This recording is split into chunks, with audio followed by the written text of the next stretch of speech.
Welcome back everyone to Ready Steady Charge. I am Solomon and this is my friend John. And welcome back to the fourth part of our very long road trip. Just to recap, we went from Calgary all the way to Prince Rupert. And we are going from Prince Rupert all the way back to Calgary. So today is the last leg of the journey. We are going from Prince George to Calgary. So it's going to be about 800 kilometers of driving today. And we're starting out with fairly good weather. We have 57% battery when we left Prince George, when we left the hotel. And we're going to a place called Slim Creek. So this is a spot with two 25 kilowatt chargers, the BC Hydro ones. These ones are free, as far as we know, for now at least. So it will take us about an hour to get there. It's 120 kilometers. So we'll see you when we get there.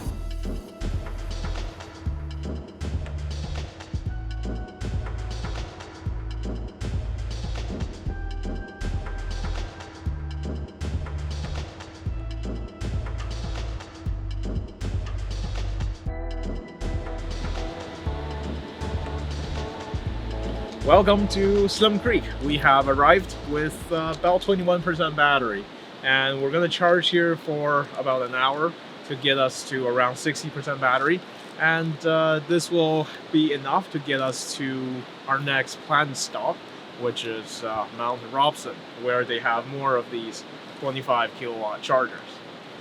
In between here and Mt.Robson, and right smack in the middle, there is a 50 kilowatt charger in McBride.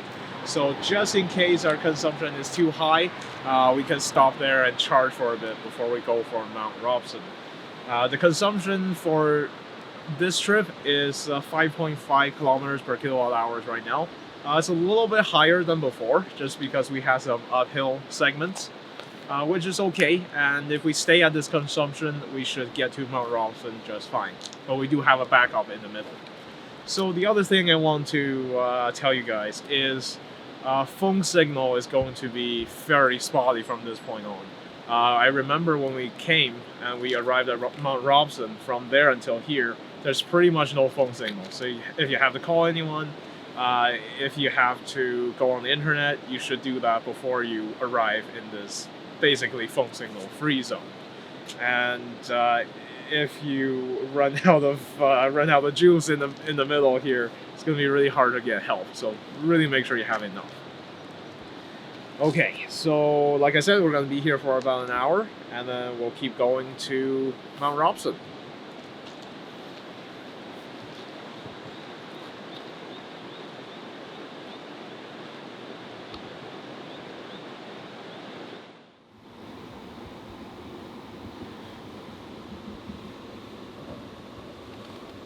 Okay, so we're still charging. We're almost done though, but we decided that we want to look up some stuff on the laptop.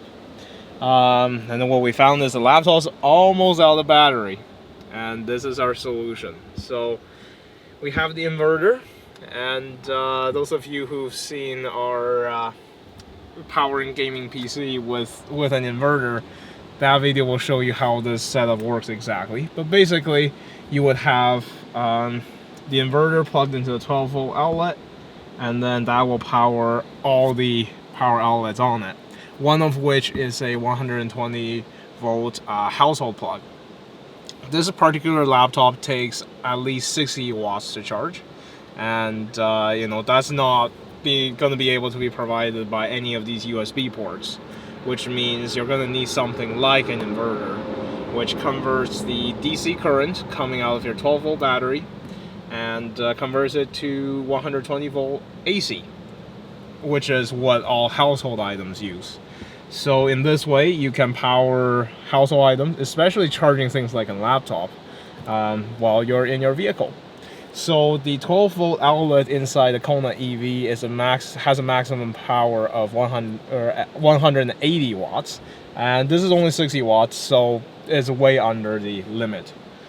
And you know, you can use this setup for any vehicle, not just electric vehicle. It works for ICE vehicles as well. But with ICE vehicles, if your engine is not on, there's always the concern that you will drain your 12 volt. For an EV, the 12 volt battery is always charged by the main battery, so it takes a lot to actually drain your main battery. So that's why it's a real benefit to use one of these inverters on an electric vehicle.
Welcome to Mt.Robson.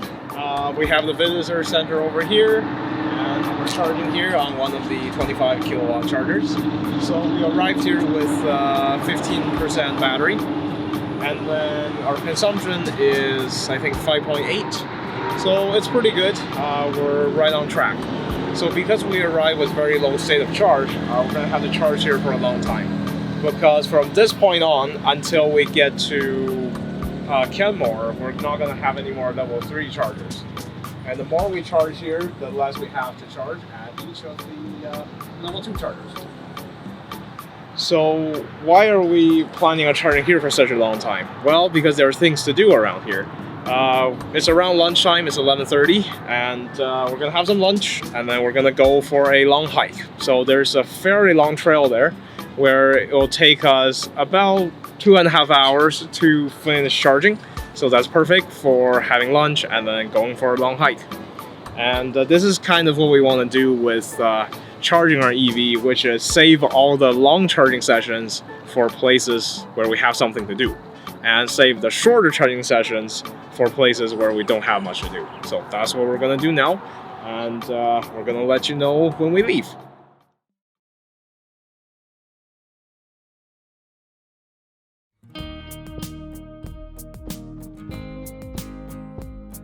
Well, we have just left Mt.Robson. We charged there for quite a long time, and like I said, there are lots of things to do around there. So that's where we chose to stay the longest. We have had lunch and then went hiking for a while. So the car had been charging for about 2 hours, I think 2.5 hours, right? Mm-hmm. So it went from basically 15% to 98%. It's almost fully charged. So why did we do that? That's because the next few chargers that we'll come across, which is Jasper, Saskatchewan River Crossing, and Lake Louise, all those are level 2 chargers. And the highest those can go is about 7 kilowatts. So a lot slower than, you know, a 25 kilowatt charger. So any power we get from the chargers in Mt.Robson, we carry that over to the next part of our journey, which means we don't have to stay on level 2s as much. So we're going to head to Jasper next, which is about 90 kilometers away, so an hour of driving. And once we get there, we're going to plug in, and we'll decide how much we need to charge based on how much juice we have left in the battery. So we will see you there.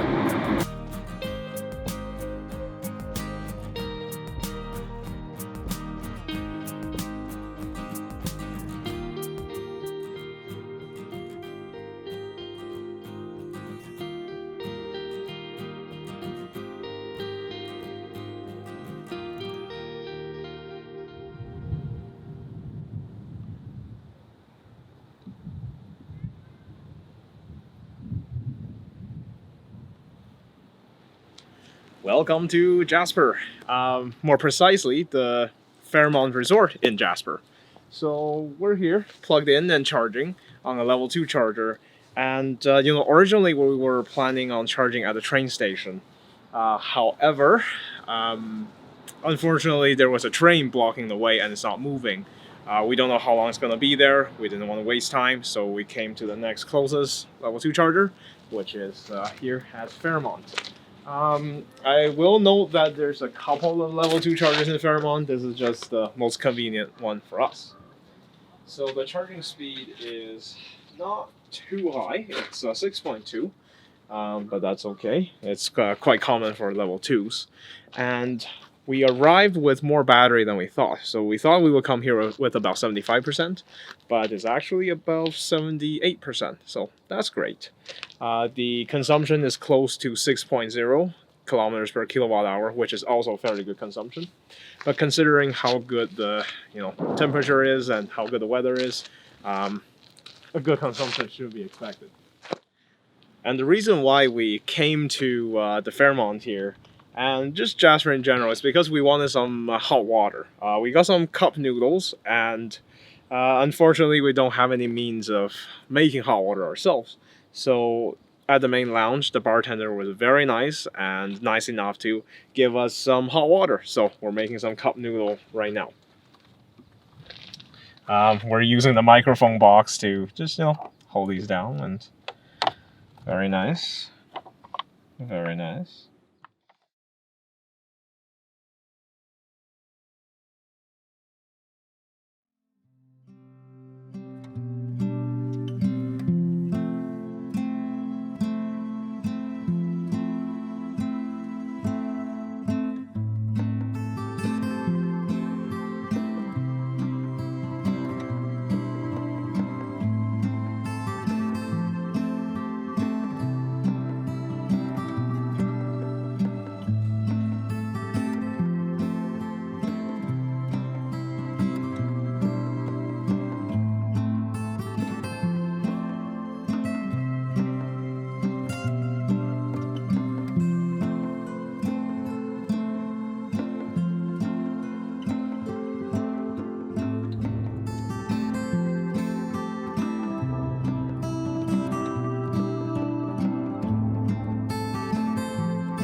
We are on our way to Saskatchewan River crossing. We just left Jasper, and just before we left Jasper, something really exciting happened.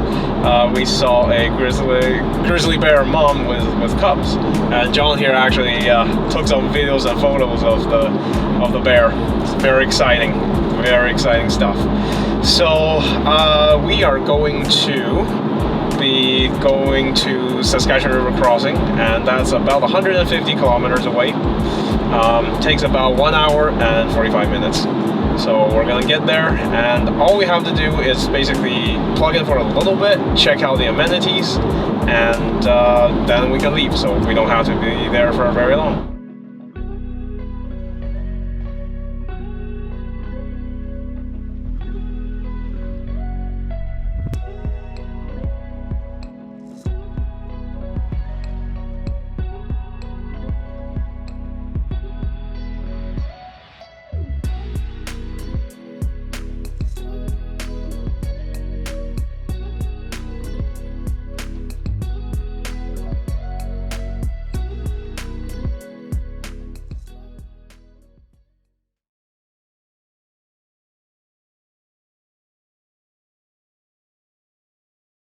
We have just left Saskatchewan river crossing, and we just went there to have a quick visit to see what kind of amenities they have. We didn't really need the charge, but we did plug in at the level 2 charger there. Wasn't super fast, so 6.2, 6.3 kilowatts, but you know, still good enough. So we went to Saskatchewan river crossing with about 54% battery. We charged for a little bit, just up to 57%. The consumption from Jasper to Saskatchewan river crossing is 7.1 kilometers per kilowatt hour. I think that's because there's a few 50 and 60, 70 kilometers per hour zones that made our consumption a lot better. So right now we are aiming to go for Canmore, and we're going to go to the Electrified Canada charging station. So we're planning to get there with about, I think probably 12% battery, probably 14% battery.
Welcome back to Canmore, and this is exactly where we started the trip, and yeah, we're back here. So we came all the way from Saskatchewan river crossing.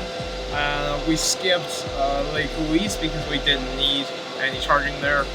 We arrived with just over 20%, so we're just charging here to get enough juice into it so that we can you know, travel back to Calgary. So we'll charge about 30% here, and we should have more than enough.